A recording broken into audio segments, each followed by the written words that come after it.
Hello everyone. Yesterday I was clever, so I wanted to change the world. Today I am wise, so I am changing myself. Rumi. Johanna, a college student from Kuala Lumpur, had been struggling to finish her studies. She was living in a dorm with other students, and had trouble making ends meet. Johanna was on a scholarship, which meant she needed to keep her grades high while working part-time to support her living expenses. Strapped for time and resources, she barely got by and started feeling burnt out. If Johanna wasn't hitting the books, she was working. Everything started to become a blur and she was losing motivation to keep going. It got so bad that Johanna even thought about telling her parents she couldn't do it anymore and drop out from college. But then a classmate from her philosophy class introduced her to the law of attraction. Jacques, a foreign exchange student from Canada, had been reading up on it and applied it in his own life. According to him, it had helped him manifest a solution to his own problems. He had lived in an abusive home growing up, and Jacques learned how to shift his thinking and perspective to change his circumstances. Johanna wasn't sure at first what to make of it, but she took Jacques' word for it and started applying its principles in her own life. After she made a shift in her own mindset and attitude, Johanna started to experience some positive changes. She eventually quit her part-time job and found another one with better pay and hours, which helped with her living expenses. It also helped free up her time, so she managed to study and start a side income project selling items online. Johanna ended up growing her side business so much that she got Jacques to help her manage it. By the end of the academic year, she had turned into a completely different person. Johanna was no longer the depressed, burned-out student from before. She had become a self-sufficient student and even made the dean's list. The power of changing your focus. Sometimes, we get so discouraged that we feel powerless to change our situation. Like Johanna, we fall into a fixed mindset where we think things will stay the same and we can't do anything about it. But the only way to break out of this negative spiral is by changing your inner world. This is the key to influencing your external world so you can move forward in life. In a nutshell, the law of attraction is a way of living that requires you to change your frequency. When you do this, the universe will pick up your signal and your life will change for the better. As for the frequency I mentioned, this is basically the vibration of energy that your mind gives off. You can either operate at a high or low vibration, and each type will give you a specific result. Most people don't realize they're giving off low-frequency energy, which is actually making their situation worse. The main problem is when you attach your emotions to your external circumstances. For instance, it's easy to feel bad when you're broke. And naturally, it's just as easy to feel the opposite if you had money in the bank. Similarly, seeing other people in a happy, romantic relationship will make you bitter and angry if you're single. And so on. I'm not saying it's wrong to feel bad about things like that. However, you shouldn't use your circumstances and how you feel about them as an excuse to stop trying. People fail to realize that not doing anything about their situation will only make them feel worse. And this further traps them in a vicious cycle of negativity and inaction. Thus, the law of attraction will help you install a more positive attitude in your consciousness. This keeps your mind from being overrun by negativity, and more importantly, give you the leverage to break free from your situation. With some practice, your thoughts and actions will effortlessly work together to attract positive circumstances in your life. But where should you start? Here are some ways to put the law of attraction into action and start creating massive changes. Number 1, share your gifts to the world. The Bible talks about the power of giving, and how it outweighs the benefits of getting. But no matter what your faith or beliefs are, it helps to think of generosity on a larger scale. Giving is more than just a virtue, it's a type of cosmic currency. When you perform acts of kindness or share your resources for no other reason than wanting to, you're putting this currency into circulation. And soon enough, this positive energy you send into the world, and the universe as a whole, will find its way back to you. You won't get it in the same form, but it will come around, one way or another. I know that sometimes, giving feels like the last thing you want to do, especially when your own life is lacking in some capacity. Why bother extending yourself when you've got enough to worry about for yourself? But that's exactly the point. Giving, even when you think you can't, will prove that this is a false perception. Let your acts of generosity serve as a reminder to everyone that in spite of everything, life is and will always be abundant. Trust in the infinite energy of the universe and tune into its unique frequency. Your selflessness is the key to that. A generous attitude raises the quality of the vibrations you send out into the world. Escaping the scarcity mindset and the fear of not having enough is one of the most liberating things you can do. By doing so, you're free to improve the lives of others, and yours in the process. Number 2, stop hanging out with losers. I don't mean to sound judgmental, but there are people in your life that will try to drag you down, whether they're aware of it or not. You should avoid them at all costs. People in a bad situation will try to feel better about themselves by spreading their toxic way of thinking to others. They pull others down with their hurtful words, or convince them that they're not good enough. Instead of doing something about their own situation, it's easier to go down this dark path and take everyone else with them. And the law of attraction states that when you focus on something, the universe will feed you more of the same. So the good news is that you can choose to avoid this downward spiral and get on another path instead. This is why you need to be careful about the company you keep. Choose the people that can share their constructive energy with you. If their attitude, mindset and words lift you up, you know you're in the right place. Their energy is contagious, and you'll naturally raise your own frequency and attract only good things in your life. As for toxic people, I know there are times when you simply can't avoid them. They could be family, friends, or coworkers, and you might be even living with some of them. It's a challenge for sure, but do your best not to let their negative energy get to you. You don't have to butt heads with them and simply respond with positivity.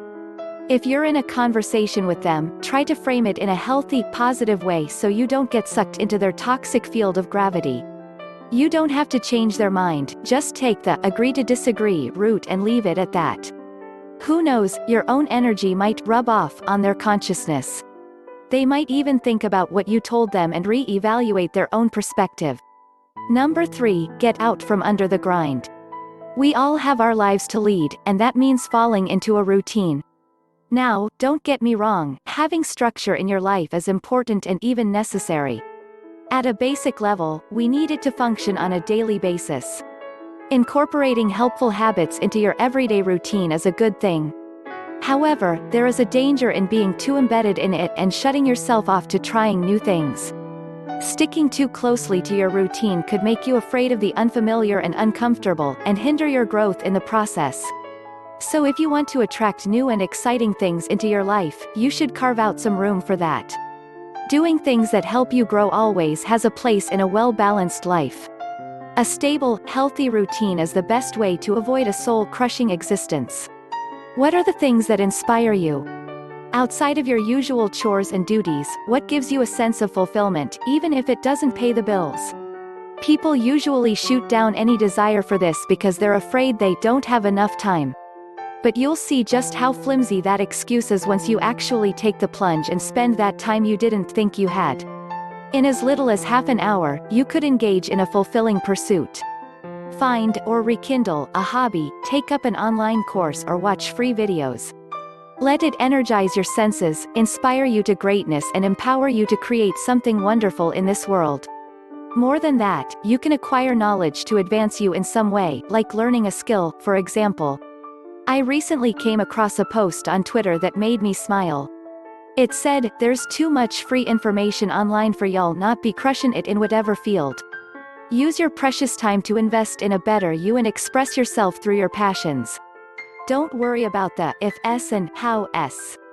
Just get started with something now, and the rest of your life will adjust to it. You won't know what new avenues will open up until you get the ball rolling." Number 4, quiet your mind. Meditation is one habit that goes very well with practicing the law of attraction. When you learn how to control your thoughts, instead of the other way around, you're in the best position to manifest the things you want. A lot of people find it challenging to keep their thoughts above water when they're flooded with negative emotions. With meditation, you can take a step back and remove yourself from a situation in a healthy way. There are books, free content online and mobile apps that can help you with this. For instance, I just tried out the Insight app on my phone, which is kind of like the YouTube equivalent for meditation. You can search by a specific person or channel, or even topics like easing anxiety, anger management, and so on. This is a low-maintenance habit which will only take about 10 to 15 minutes daily.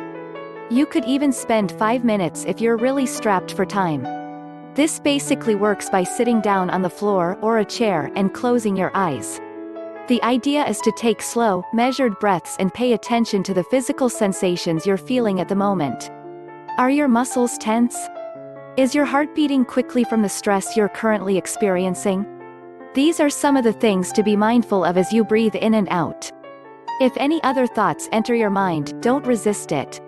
Don't chase after them and just let it pass. Then you can go back to focusing on the rhythm of your breath.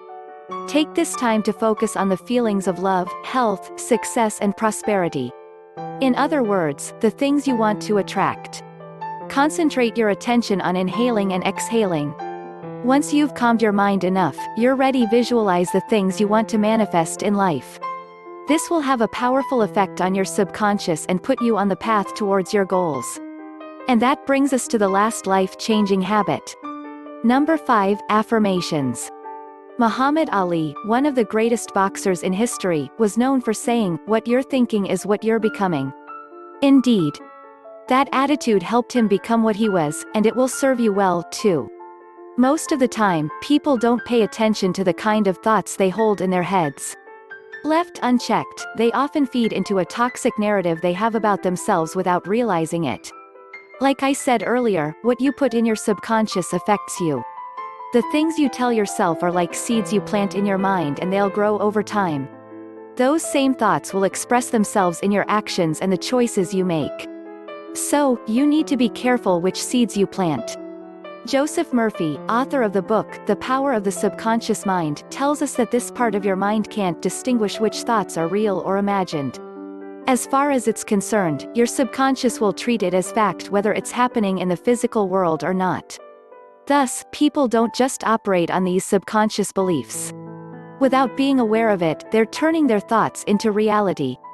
And it will happen, one way or another. The perception you have about yourself is largely influenced by the people you had around while growing up. Their input, whether good or bad, left a mark on your subconscious that's hard to shake off. And this programming kicks in whenever you make decisions and it dictates how you respond to tough times. This inner dialogue can act as your inner voice of confidence and self-assurance. Or as in most people's cases, it's the voice of fear and self-doubt. You might think you're not good enough or smart enough because you couldn't stop the bad things from happening. You curse yourself for messing things up, then blame it on some pre-assigned character defect. Usually, it's in the form of labels like loser, hopeless case, slacker, weirdo, and so on. But remember, these labels only have as much power over as you allow it. You can apply the law of attraction to change this inner chatter and rewire your mind for success instead. It's impossible to attract wealth, abundance and happiness if you're focused on putting yourself down. You can do the opposite by using encouraging statements that will empower you to take action. Here are some examples to try during your meditation sessions. Affirmations that span across time. Think about what's already happened, what's happening now, and what's yet to come. Then put it all together like this: before, I was broke, miserable and hated the world. But I know better now and want to turn it around. Things are about to change, and soon I'll be prosperous, happy and living my dream life. Affirmations that are crystal clear, saying something like, I am loved, or I am blessed, is a good start, but they're a bit vague. Try elaborating on these ideas and flesh them out even more. Then you'll end up with a statement like, I'm surrounded by people who love and support me. They help me grow as a person and want to see me succeed. As for being blessed, you can say, I'm blessed with infinite opportunities and resources, and my life is full and abundant. Affirmations with an attitude. Another way to supercharge your subconscious is by being a little cheeky with your statements. When that voice of fear and insecurity kicks in, drown out the noise with, whatever, I'm amazing at everything I do. I fight like hell and do my best, and I can't hear what you're saying. Adding some light-hearted humor amplifies your signal and makes it easier for the universe to hear your thoughts. Try this the next time you're feeling especially down on yourself. When you improve the quality of your thoughts, it's as if your circumstances will rearrange itself on their own. These changes will seem to happen without doing much on your part. But the truth is that you're already doing the heavy lifting by disciplining your mind. Starting today, you can apply these 5 tips I've just shared with you to create ripples of change in your life. The more you practice them, the bigger waves will result from your efforts. I hope you make use of this knowledge and empower yourself for greatness. Before I go, there's one more gift I'd like to share with you. It's called the Manifestation Breakthrough Kit, and for a limited time I'm offering it totally free of charge. You can combine this kit with the 5 tips you just learned to get even better results. Click the link in the description below.